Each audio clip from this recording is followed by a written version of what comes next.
우리가 어찌 알고 하거늘 베드로가 이르되 너희가 회개하여 각각 예수 그리스도의 이름으로 세례를 받고 죄 사함을 받으라. 그리하면 성령의 선물을 받으리니 이 약속은 너희와 너희 자녀와 모든 먼데 사람 곧 주 우리 하나님이 얼마든지 부르시는 자들에게 하신 것이라 하고, 또 여러 말로 확증하며 권하여 이르되 너희가 이 배역한 세대에서 구원을 받으라 하니, 그 말을 받은 사람들은 세례를 받으매 이 날에 신도의 수가 3,000이나 더하더라. 그들이 사도의 가르침을 받아 서로 교제하고 떡을 떼며 오로지 기도하기를 힘쓰니라. 사람마다 두려워하는데 사도들로 말미암아 기사와 표적이 많이 나타나니, 믿는 사람이 다 함께 있어 모든 물건을 서로 통용하고 또 재산과 소유를 팔아 각 사람의 필요를 따라 나눠주며 날마다 마음을 같이하여 성전에 모이기를 힘쓰고 집에서 떡을 떼며 기쁨과 순전한 마음으로 음식을 먹고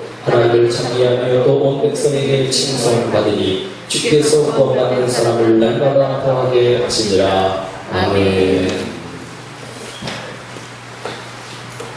자, 우리 다시 한번 복습을 해보겠습니다. 복습하는데 예수님이 원하시는 그 교회 네 가지 우리 기억하시죠?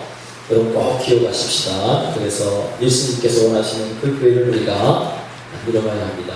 우리가 원하는 교회가 아니라 내가 편한 교회가 아니고 예수님이 원하시고 예수님이 함께 하시고 예수님이 축복하시는 교회를 만들어가야 하는 것입니다. 그렇죠? 첫 번째가 뭐라고 그랬죠? 신앙 고백이 확실한 공동체. 신앙 고백이 확실해야 됩니다. 어떤 상황 가운데든지 죽음을 두려워하지 아니하고 우리 하나님께 나아가야 합니다. 여러분에게 제가 사진 보여준 거 있으시죠? 예전에 이슬람, 저 사우디아라비아에서 성경을 보다가 걸려서 이 손을 칼로 난도질을 해놨습니다. 손을. 그럼에도 불구하고 신앙을 지켰단 말이에요. 여러분, 우리가 어떤 상황 가운데 있든지 확실한 신앙 공동체, 그죠? 신앙을 고백하고 하나님 앞에 나가는 공동체가 되도록 우리는 그렇게 하나님 앞에 살아가야 합니다. 그리고 두 번째는 뭐라 그랬죠? 예수님을 주인으로 섬기는 공동체. 우리의 주인은 내가 아닙니다. 하나님이십니다. 그리고 물질이 아닙니다. 우리의 주인은 세상의 권력과 명예가 아니고, 그리고 우리의 대통령이 우리의 주인이 아니에요. 그렇죠? 우리의 주인은 예수 그리스도가 우리의 생명의 주인이십니다. 그 주인을 잘 섬기는 저와 여러분 되길 바랍니다. 그리고 세 번째는요, 음부의 권세를 이기는 공동체. 음부의 권세를 이기는데 사탄의 세력들이 얼마나 강력하게 지금 도전해 오는지 모릅니다. 여러분이 바르게 정신 차려서 지금 많이 하는 게 이단들이 여호와 증인들, 신천지, 그 다음에 하나님의 교회, 안산홍 증인회, 그 다음에 불교, 그 다음에 다른 모든 곳에서 지금 진리가 변질되게 가르치고 있습니다. 우리 말씀을 사수하셔서 음부의 권세는요, 사탄은 우리에게 말씀을 가지고 도전해옵니다. 그렇기 때문에 말씀을 가지고 이길 수 있도록 인도하기에 하나님께서 인도해 주시길 바랍니다. 우리 교회는, 여러분 우리 교회는 말씀을 가지고 우리가 지켜나가야 합니다. 이단 세력들이 교회 안에 파고들지 못하도록 여러분들 우리는 어떤 상황 가운데 있지 말씀에 의해 움직이는 그런 교회가 되어지길 바랍니다. 그리고 네 번째는요, 천국 열쇠를 소유하는 공동체라고 했어요. 천국 열쇠는 중요한 것은 기도입니다. 기도하면 열려지고 기도하지 않으면 안 열려집니다. 이게 하늘의 원칙이에요. 하늘의 법도라고 하죠. 하늘의 법도는 우리가 기도해야 열려지는 거예요. 기도하지 않으면 안 돼요. 그렇기 때문에 우리 모든 성도들이 기도에 앞장서고 기도에 목숨을 거는 우리 성도들 되어지길 주님의 이름으로 축복합니다. 자, 그 다음에 지난주부터 우리는 사도행전이 보여주는 그 교회에 대해서 배우고 있습니다. 사도행전에서 보여주는 교회. 그 첫 번째가 지난주에 말씀드렸죠? 뭐였죠? 성령 충만한 공동체였습니다. 성령 충만한 교회. 성령 충만한 사람. 성령 충만하지 않으면 교회가 참 어렵습니다. 그죠? 성령의 기름 부으심이 우리 가운데 임하지 않으면 우리는 삐걱삐걱 될 수밖에 없습니다. 그죠? 우리가 기계가 돌아갈 때 기름 쳐있지 않는 기계는요, 소리가 요란합니다. 그리고 잘 돌아가지도 않아요.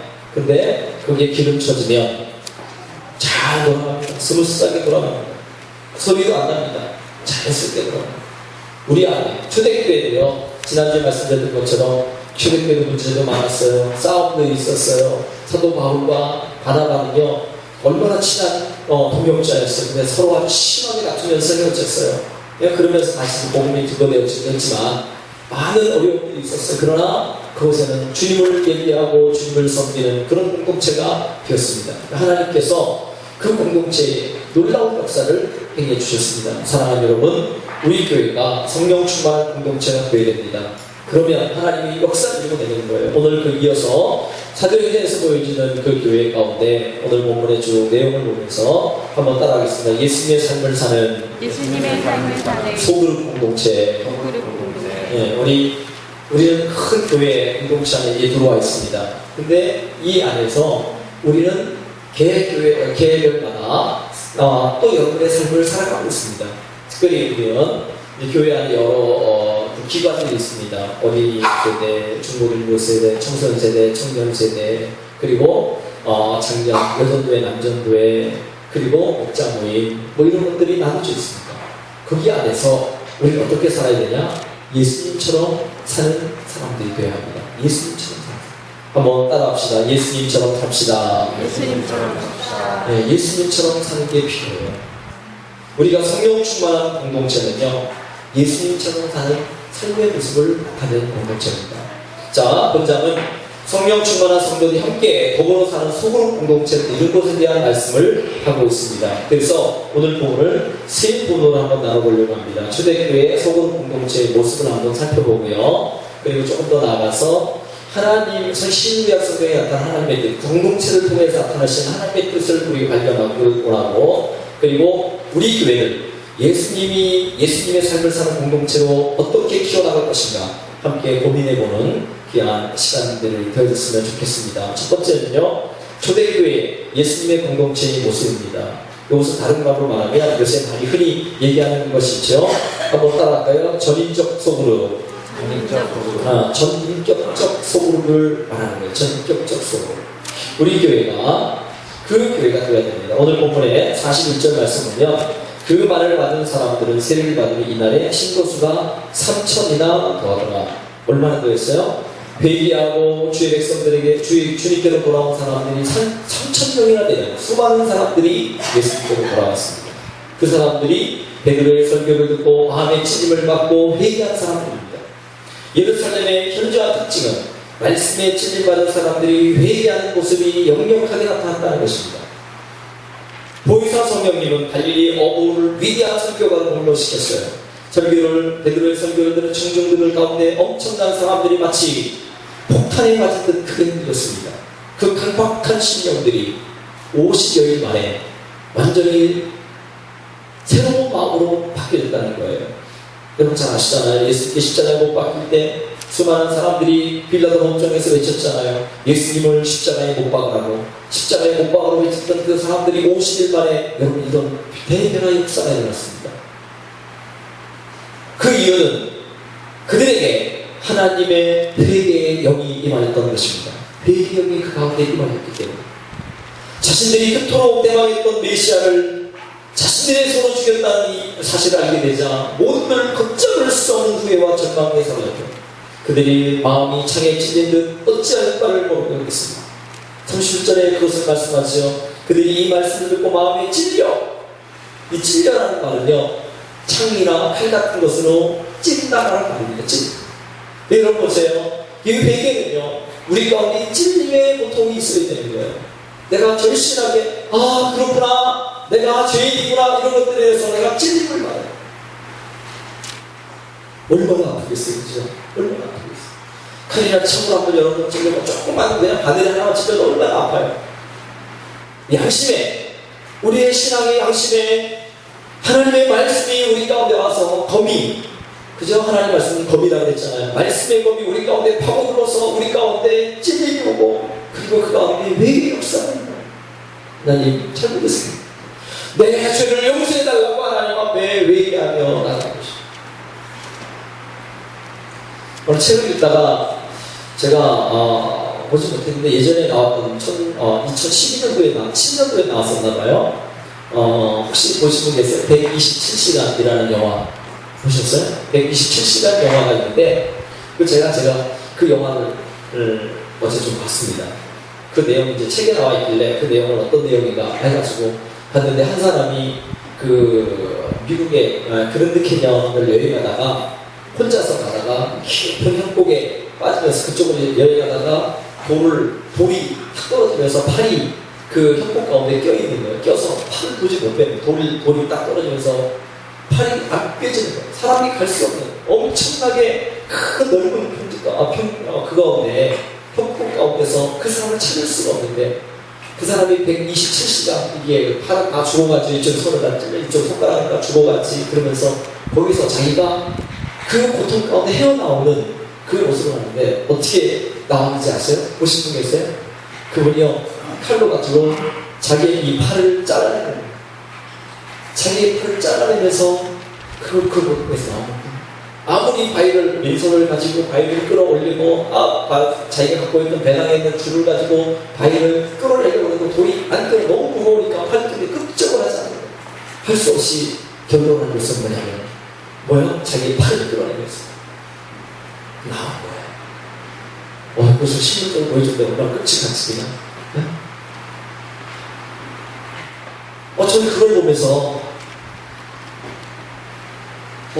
너무너무 소름도 끼치고요. 이 찔린다는 표현이 바로 그거예요. 자기 보세요. 자기가 그 죽음의 골짜기 가운데 아무도 반응하지 않고 아무도 도와주는 사람 없고 그리고 죽음은 점점 다가오고 눈은 초점을 잃어가고 상황 가운데서 설명의 의지 가운데 어떻게 할 수 없는 방법은 자기 팔을 끌어내는 거예요. 칼을 가지고 쪼여가면서 줄을 쪼여가면서 자기 팔을 끌어내면서 살려고 하는 것은 여러분 이게 생명의 위대함이 있잖아요. 그렇죠? 바로 그거예요. 여러분 우리가 회개한다는 것은 찔림을 받고 회개한다는 것은 바로 그거예요. 내가 생명을 살기 위해서 무슨 생명이요? 영혼의 생명을 살기 위해서 자기의 팔을 끌어낼 것 같은같이 우리의 죄가 그런 것이라는 사실을 깨닫고 주님 앞에 통곡하면서 마음의 찔림을 받고 하나님 앞에 회개하는 것입니다. 생명이 새롭게 태어난다는 것은 쉬운 것이 아닙니다. 예수님이 우리의 죄를 위해서 십자가에서 죽으시면서 어떻게 죽으셨죠? 십자가에서 피를 다 쏟으시면서 양손과 양발에 못을 박히면서 머리에 가시지 열매를 쓰시고 피가 다 쏟아지면서 우리의 생명을 원하시기 위해서 자신이 찔리시다. 옆구리에 창으로 찔림을 받고요. 그러면서 예수님이 우리를 살려주셨어요. 여러분 저와 여러분이 예수님의 새 생명 안에 들어간다는 것은 바로 여기 우리의 마음에 찔림이 있어야 됩니다. 나는 정말 죄인입니다. 죽음의 골짜기 가운데서 새로운 생명의 싹이 나도록 여러분이 주님 앞에 나아갑니다. 이 말을 듣고 마음이 찔려 베드로와 다른 사람들이 보이는데 형제들아 우리가 어찌할꼬 그래 그날에 회개하고 세례를 받은 사람들이 몇 명이나 됐다고요? 3,000명이 되었어요. 3,000명이 되었어요. 여러분 초대교회의 역동적인 그 교회의 모습을 우리가 본받기를 원하면 우리 교회의 첫 번째 기도는 한번 따라합시다. 회개의 간증이 계속되는 교회. 아멘. 뭐가요? 회개의 간증이 계속돼요. 우리 교회 가운데서 예배드리면서 기도하면서 회개의 역사가 일어나야 되는 거예요. 나는 이럴 때 일어났습니다. 나는 이럴 때 일어났습니다. 그럴 때 여러분 이 가운데 부흥의 역사가 일어나는 거예요. 아시잖아요. 여러분 우리가 볼 때 지난주에 말씀드렸죠. 요한 웨슬리나 아니면 요나단 에드워드 그리고 우리나라의 길선주 목사님 많은 사람들이 큰 대부흥을 인도한대요. 부흥이 일어난 가장 매개체는 회개의 기도입니다. 회개로부터 시작했습니다. 저 여러분이 우리 교회의 진정한 부흥을 원한다면 진정한 주님이 원하시는 교회 초대교회의 모습을 되기를 원한다면 우리가 회개의 역사가 일어나야 돼요. 그죠? 진짜 회개. 그냥 하나님 우리 제가 이렇게 용서해 주세요 이게 아니라 우리의 마음에 가슴을 찢는 회개의 역사가 일어나야 되는 거예요. 아픔이 견뎌서 그냥 엉엉 소리가 나야 됩니다. 그 죄 때문에 얼마나 그 죄가 더럽고 추하고 악한지 그걸 바라보면서 그것들 때문에 우리가 회개하며 하나님 앞에 엎드려요. 회개를 통한 교회의 성장이라는 사도행전 부흥의 모델을 우리 교회가 세웠으면 좋겠습니다. 우리 교회 안에 진정한 회개 역사가 일어나는 거예요. 하나님 용서해달라고 회개 역사. 이런 그림이 있습니다. 대부분의 그리스도인은 용서받을 만큼만 회개하고 있을 뿐 하나님 나라를 볼 수 있을 만큼 충분히 회개하지 않고 있다. 대부분의 그리스도인은 용서받을 만큼만 회개하고 어떻게 하나님 나라를 볼 수 있는 그 회개는 그것을 충분히 할 수 있는 회개를 하고 있지 않다는 거죠. 회개는 지혜자의 우는 것 이상입니다. 회개는 하나님을 따르기 위해서 죄에서 돌이키는 것 이상인 거예요. 사실 참 죄로부터 돌아서는 것은 회개 그 자체라기보다는 참된 회개의 결과가 돌아서는 거죠. 회개라는 방법을 바꾸는 것을 말하죠. 그죠? 우리가 생각하는 것, 걸어가는 것, 말하는 것, 이것들에 대해서 방법을 바꾸는 거예요. 돌이키는 거예요. 말씀을 듣고 진정으로 회개한 사람들로 이루어진 초대교회 예루살렘의 기적적인 모습은 소그룹 공동체에서 분명하게 나타나고 있습니다.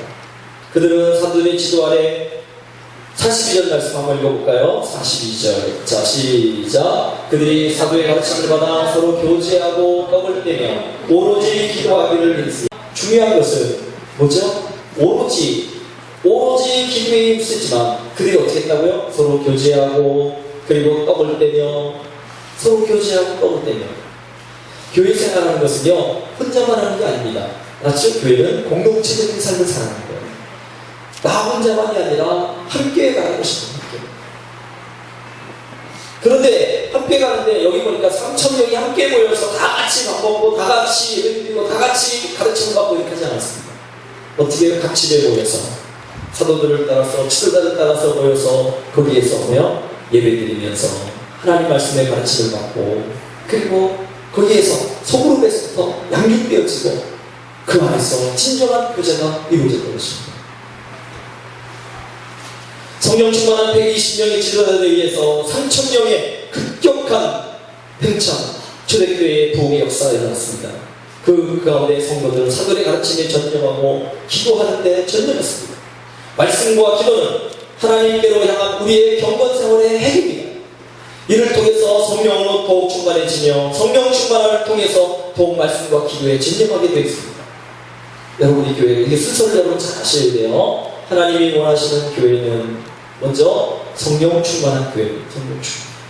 그리고 성령 충만한 교회가 되려면 어떻게 된다고요? 진정한 회개의 역사가 일어나야 합니다. 회개의 역사가 일어나며 함께 모여야 돼요. 이제는 가르침을 받고 교제하며 떡을 떼며 기도하는데 힘쓰는 교회가 되어야 된다는 것입니다. 우리 교회가 그 교회가 되길 바랍니다. 서로 교제하며 떡을 떼며 라고 하는 것은 소수의 성도들이 가정마다 모여서 공동체적인 삶을 살아가 어떻게 사는 것을 보여주는 구절입니다.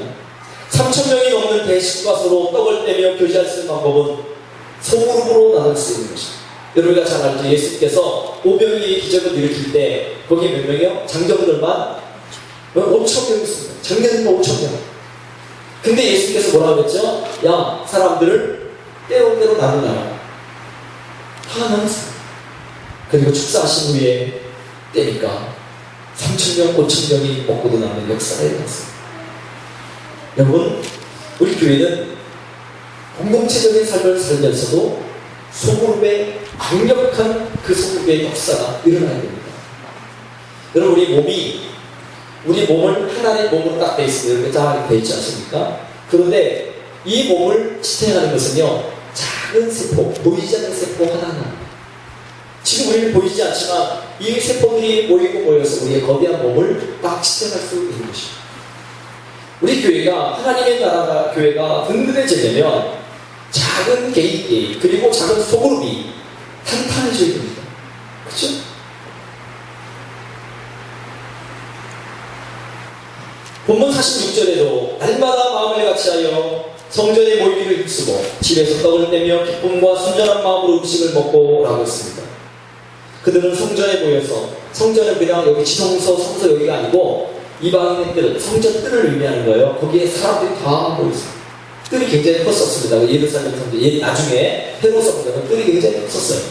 사람들이 거기서 모여서 예배를 다 드리고 그 다음에 어떻게 다 흩어졌습니다. 낮에는 일하기도 하고 저녁에 다 성전에 모여서 같이 예배를 드리고 그 다음에 어떻게 했어요? 흩어졌습니다. 각 가정별로 흩어져서 거기서 모여서 같이 음식을 먹고 그리고 같이 성경 공부를 하고 교제하고 이렇게 한다는 것입니다. 초대교회가 보여준 예수님의 공동체의 모습은 참 놀라운 일이 아닐 수 없습니다. 초대교회는 현대교회에 비해 여러모로 매우 불편한 여건 가운데 있습니다. 그들에게는 훌륭한 건물도 없었습니다. 그저 그냥 노천에서 사람들이 3,000명이 모였습니다. 그들은 아직 제대로 된 조직도 갖춰지지 못했습니다. 거기는 주일학교도 없었어요. 찬양대도 없었습니다. 거기에는 신학교도 없었어요. 기독교 대학도 없었습니다. 그럼에도 불구하고 이렇게 역동적인 교회의 모습을 나타낼 수 있는 비결은 무엇일까? 지금은 어때요? 건물도 좋아요. 조직도 갖추고 있어요. 그리고 많은 신학교도 있어요. 그럼에도 불구하고 왜 우리는 이 역동적인 초대교회의 모습이 나타나지 않을까? 그게 문제잖아요. 그렇지? 이처럼 역동적인 교회의 모습을 나타낼 수 있는 것, 그것은 바로요, 작은 모임이 탄탄해질 때 있습니다. 모든 능력은 멤버들끼리 서로 사랑하고 발을시키고 격려하는데 여러분 가운데 힘이 있어서 하는 것입니다. 우리 교회가 더 많은 소그룹들이, 탄탄한 소그룹들이 많아지면 좋겠어요. 그렇죠? 목장들이 탄탄해지고요. 그리고 우리 주일학생들도 얘기했지만 주일학생 반 아이들이 반별로 그냥 탄탄해져야 됩니다. 그리고 그 안에 부흥의 역사가 일어나야 됩니다. 목장 모임에서도, 남전도의 모임에서도 거기서 탄탄한 유대관계가 일어나야 돼요. 그리고 예전도의 모임에서도 확실하게 탄탄한 그런 역사가 일어나야 됩니다. 나 하나 빠지면 되지. 여러분, 그것은 초대교회는요, 모든 성도들이 각자 멤버들이 탄탄해지고 서로 사랑하고 발을시키고 격려하면서 그 역동적인 초대교회 사랑의 공동체의 모습을 만들어 갔습니다.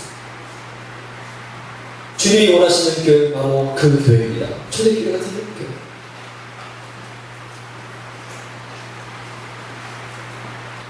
신구약 성경에 나타난 하나님의 뜻, 그것은 바로 공동체입니다. 공동체. 초대교회는 전체를 모여서 예배하며 사도의 가르침을 받는 데 힘썼고요. 그리고 성도들의 집에서 모여서 그들에게 소그룹으로 모여 교제하고 말씀을 받고 그리고 대구로 모여서 다 같이 모여서 하나님을 찬양하며 경배했고,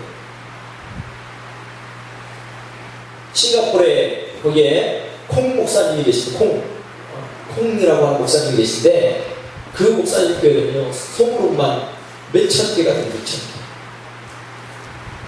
주일날은 다 같이 모여서 성도들이 쫙 하지만 주일 예배 그리고 공개 예배 때는 다 모여서 엄청난 사람들이 모여서 예배드리지만 소그룹이 굉장히 발달되어 있습니다. 그래서 그 안에서 서로 연결하고 거기서 다 체크를 하는 거예요. 그래서 누가 빠졌는지, 누가 또 새로 왔는지, 전도사가 누군지 소그룹에서 다 일시 이루어지는 거예요.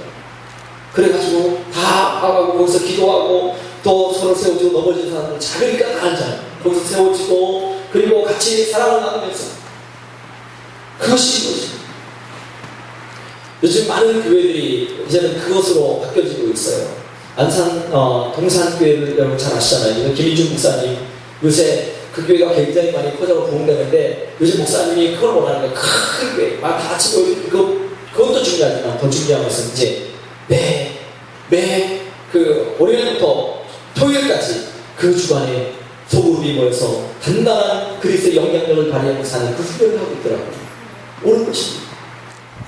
저희 교회도 이제 소그룹의 강력한 부흥의 역사가 좀 일어나야 합니다. 소그룹의 부흥이 일어나요. 초대교회는 그것을 통해서 여러분 영향력을 발휘하는 놀라운 역사가 일어났습니다. 이사야 57장 15절 말씀 보면요, 하나님의 두 가지 속성이 분명히 드러나고 있습니다. 제가 한번 읽어볼게요. 지극히 존귀하며 영원히 거하시며 거룩하다 이름하시는 이가 이와 같이 말씀하시되 내가 높고 거룩한 곳에 있으며 또한 통회하고 마음이 겸손한 자와 함께 있나니 이는 겸손한 자의 영을 소생시키시며 통회하는 자의 마음을 소생시키려 함이라. 여기 두 가지 나타나는데 하나님은 어디 계신다고요?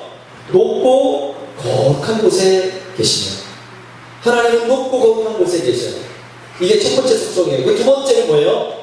통회하고 마음이 겸손하고 그리고 겸손한 자의 영을 소개시키기 위해서 주님은 뭐예요? 하나님 앞에 엎드려 있는 사람과 또 함께 계신다는 것입니다. 그게 뭐예요? 하나님은 높고 모든 것을 관장하고 모든 걸 통치하지만 그러나 한 사람 한 사람에게 관심을 갖고 계십니다. 배구도 중요하지만 중요한 건 속으로도 중요합니다. 여러분의 가정이 튼튼하길 바랍니다. 여러분의 가정이 영적으로 그리고 사랑 가운데 튼튼해져야 합니다. 그래야 전 사회가 건강할 수 있는 것입니다. 하나님은 가장 높은 곳에 계시면서도 가장 가까이 계신 분이라고 말씀하고 계십니다. 우리 교회가 이 교회가 되어야 합니다. 전체를 이끌어가지만 그러나 그 가운데 작은 소금이 또 다른 것들을 이끌어가면서 가장 튼튼하고 여러분 이제 목장 예배가 이번 주부터 이제 시작됩니다. 목장 예배를 드리면서 여러분 그 가운데 이 은혜가 있기를 바랍니다. 예수님의 삶을 사는 교회가 되면 어떻게 되는가? 여러분 이 5가지 교회에 맡겨진 5가지 사명이 있습니다. 그 첫 번째가 사실 5가지 사명, 교회에 주신 사명입니다. 첫 번째는 뭘까요? 아시잖아요. 뭐죠? 예배입니다. 예배. 가장 중요한 것은 교회 사명은 예배입니다. 그 두 번째는요, 교제입니다. 교제.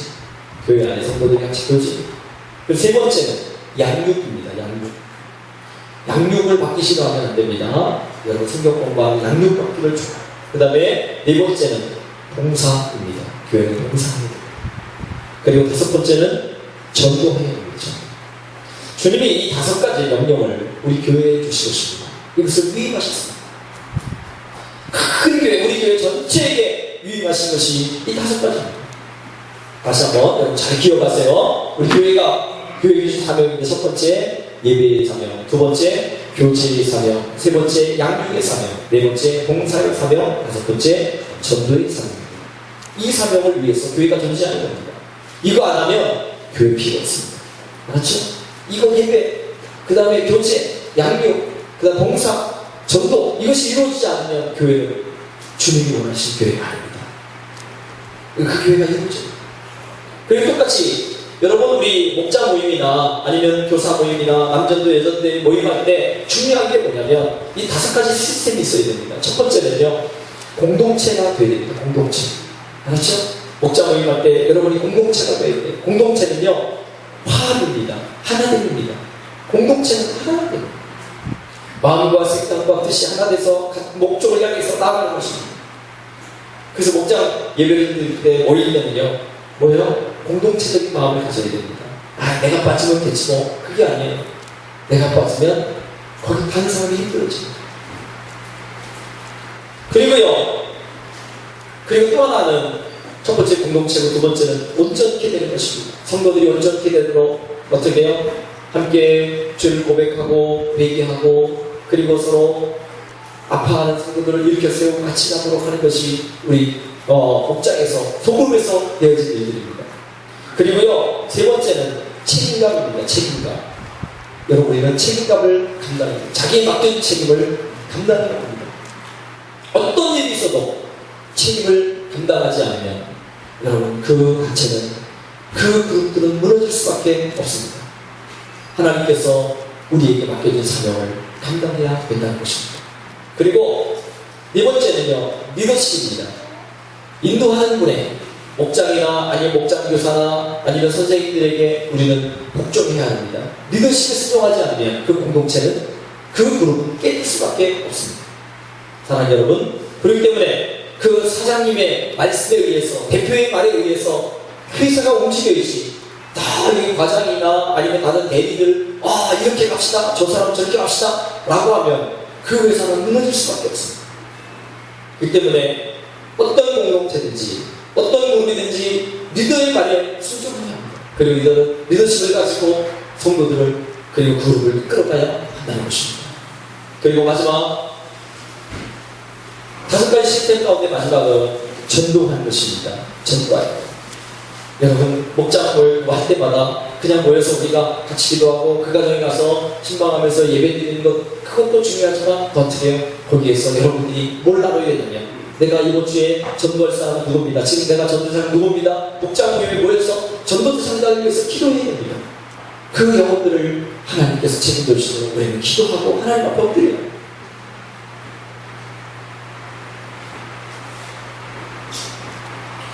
흔히 그 공동체를 그 5숟가락에 이 시스템을 5숟가락에 비유하더라고요. 그 첫 번째는요, 이 엄지숟가락은 공동체 역할을 감당하는 겁니다. 목장의 모든 시스템들은 공동체로부터 나와서 공동체와 다시 관계를 갖는 거예요. 그리고 온전케 되고 서로 협력하여 하나를 만들어가는 것은 새끼손가락에 비유합니다. 가장 약한 사람으로서 가장 약한 사람 그리고 준비시켜야 할 대상들을 나타내는 거예요. 그래서 그 사람들을 세워주는 것입니다. 목장에서 자꾸 세워지고 그 사람들을 이끌어가야 돼요. 그리고 책임감은요, 이 약지 손가락 같아요. 약지는 뭐예요? 반지를 많이 끼면서 약속 책임을 의미하잖아요. 그렇죠?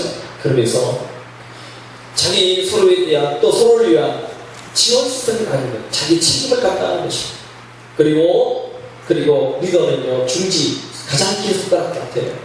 가장 성숙한 사람, 리더를 나타내는 것입니다. 그 목장을 감독하고 교육을 받고 교육하는 사람을 가르치죠. 그 사람들을 잘 따라가요. 그리고 전도는 검지와 같습니다. 가리키는 손가락. 전도는 목장에게 나아갈 목표를 제시하는 것과 같습니다. 여러분, 그래서 우리 소그룹들이 우리 부흥회예요. 우리 교회는 아직 소그룹의 부흥의 역사를 경험하지 못했습니다. 이제 제가 이 사도행전을 연구하면서 큰 어떤 이 부흥의 역사를 이루어가기 위해서는 각 소그룹마다 다시 결집되어야 되고 다시 거기 안에서 영적인 능력이 회복되어야 되고 서로 사랑하고 격려하고 힘을 얻어야 된다는 사실이 이 사실을 발견하게 됐습니다. 여러분, 그래서 이제 목장들 제가 구호를 좀 이제 정해봤습니다. 목장 구호. 여러분 이제 나중에 목장 교사할 때 제가 교육할 때 좀 말씀드리려고 해요. 자, 이걸 이제 여러분이 다 기억하시고 이렇게 목장 예배 드릴 때 이걸 한번 구호를 외치고 하시는 거예요. 이제 이번 주부터 이제 시작할 때 한번 따라하겠습니다. 서로 사랑한다. 서로 사랑한다. 서로 발을 시킨다. 서로 알겠습니다. 서로 격려한다. 아멘. 이 세 가지가 이제 구호를 내실 거예요. 딱 예배 시작하기 전에 여러분 이제 구호 하시는 거예요. 구호 준비. 네, 딱 해서 뭐예요? 서로 사랑한다. 서로 발을 시킨다. 서로 격려한다. 알았죠? 목장 예배 드릴 때 그걸 구호를 외치고 이제 하나님 우리 목장 우리 그룹에 소그룹에 하나님의 역사를 주십시오. 서로 사랑하게 하시고 서로 발을 시키게 하시고 격려하게 하여 주시옵소서. 모든 멤버들이 함께 하나님의 나라를 위해서 달려가는 바랍니다. 우리는 그리스도의 몸입니다. 그리스도의 몸으로서 우리는 틈틈이 작은 그룹들이 작은 지체들이 하나가 되어서 하나님의 나라를 위해서 우리는 달려가야 합니다. 자, 여러분 보세요. 이 사람들이 모여서 뭘 했습니까? 그들이 가르침을 받아 서로 교제하고 떡을 떼며 오로지 기도에 힘씁니다. 그 다음에 44절에 믿는 사람들이 다 함께 있어 모든 물건을 서로 통용했습니다. 재산과 소유를 팔아 각 사람의 필요를 나눠줬습니다. 날마다 마음을 같이 성전에 모이기를 힘썼습니다. 집에서 떡을 떼며 기쁨과 순전한 마음으로 음식을 먹었습니다. 여러분, 이 은혜들이 초대교회의 모습. 예전에 우리 어렸을 때 초대교회의 모습이 이 구름의 모습이었는데 예전에 금요기도회나 아니면 구역 모임 할 때 이런 것들이 굉장히 많았거든요. 서로 없는 가운데서도요. 조금 있는 사람들 이거 없어요 진짜니? 이거 우리 집에 많은데 이거 가져가세요. 뭐 이렇게 했는데 요즘은 안 그래요. 그렇죠? 더 있어도 더 싸놓는 거예요. 그냥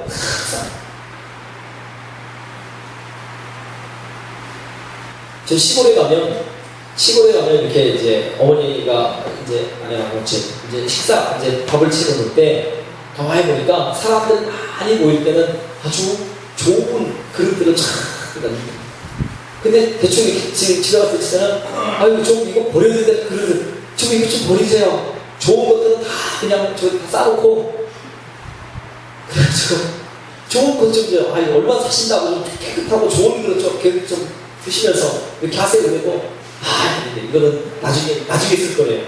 나중에 언제 쓸지. 오늘부터 참 이상하죠, 그죠? 싸우지 마시고 그냥 쓰세요. 그냥 쓰시면서. 나중에 쓴다고 놔두는 거예요. 참 희한한 사람들, 그죠? 그거 이제 죽으면 가져갈 것도 아닌데. 그 자꾸 쓰세요. 다 쓰세요. 더 좋은 거 하나님 또 주셔야 됩니다. 네? 자꾸 이렇게, 그다음 다 싸워보는 거예요. 여러분, 우리가 뭐 할 때, 여러분 자꾸 싸주지 마시고, 자꾸 활용하시는 거예요. 여러분 가지고 있는 것들 자꾸 나눠주세요. 목장 식구들에게 나눠주고, 자꾸 싸주지 마시고, 필요한 거 뭐 있어요? 아, 우리가 이거 나 필요 안 쓰는데, 오래 그냥 놔둬서 안 쓰는데, 묵혀가지고 결국은 다 해가지고 버리더라고. 그죠? 이사할 때, 어우, 다 진리해. 그러니까 다 버리고 다. 여러분, 그러지 마시고, 여기 있는 것처럼 뭐야? 모든 물건을 서로 통용하고. 이번에 그 나눔과 기쁨에서 지금 이제 큰 5개 도시에서 안 입는 옷들을 모아가지고 컨테이너 20개를 나눈다는 거. 20개. 컨테이너 20개. 컨테이너 20개 굉장히 많잖아요. 이걸 다 모아가지고 저 외국에 가난한 나라에 다 보낸다는 거예요. 그래서 지금 그 작업을 지금 하고 있습니다. 어려운 거. 근데 우리 여기까지는 아직 안 왔고, 그래가지고 여러분 싸우는 것들이 얼마나 많은지 몰라요. 안 입고 싸우는 거, 그리고 결국은 안 먹고 학교 오다가 어떻게 해요? 다 버려버려요. 그냥 다 사가고. 그러니까 여러분 있는 것들 자꾸 나눠주세요. 없는 거 있어요? 네, 가져가세요. 네? 다 가져가세요. 우리 교회 안에, 초대교회 안에 이런 모습들이 있길 바랍니다. 더 가지려고 하지 말고 더 나눠주는 거예요. 더 나눠. 그러면 어떠느냐? 결론입니다. 47절 읽고 이제 결론하겠습니다. 자, 같이 읽어보겠습니다. 47절입니다. 시작. 하나님을 찬미하며 또 온 백성에게 칭송을 받으니 주께서 구원받는 사람을 날마다 더하게 하시니라. 할렐루야. 아멘. 아멘. 우리가 모여서 날마다 목장이나 아니면 소그룹 모임이나 교회에서 어떤 일을 하느냐, 우리 모여서 어떻게 해요? 하나님을 찬송해야 합니다. 우리가 모이는 그룹의 목적은 뭐죠? 하나님께 영광 돌리는 것입니다. 하나님을 찬미하기 위해서 모이는 것입니다. 아멘. 그 두 번째는 어떻게 해요? 백성들에게, 온 백성들에게 칭송을 받으니, 여러분 칭찬받지 않는 신앙생활은 거짓된 것입니다. 잘못된 것입니다. 알았습니까? 그래서 여러분 신앙생활할 때 칭찬받는 사람이 되어야 됩니다. 아, 저 권사님처럼 돼야지, 저 집사님처럼 믿어야 돼. 믿지 않는 사람들이 이런 마음을 해야 됩니다. 그죠? 그렇지 않으면 우리는 하나님의 영광을 가릴 것입니다. 저 집사님처럼, 저 권사님처럼, 저 성도처럼 예수 믿어야 돼. 예수 믿으려면 저렇게 믿어야지. 칭찬받는 사람이 될 때, 그때 하나님은 어떻게 해요? 주께서 구원받는 사람을 날마다 더하게 하십니다.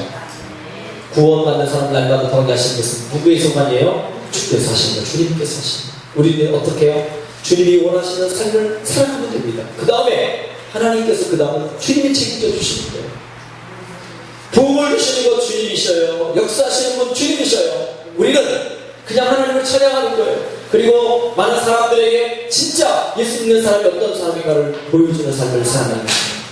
저희 여러분이 하나님을 찬미하며 백성들에게 칭찬받는 믿음의 삶을 살기를 바랍니다. 그러면 주께서 구원받는 사람을 우리 교회에, 여러분과 저를 통해서 많이 주께로 돌아가게 할 줄 믿습니다.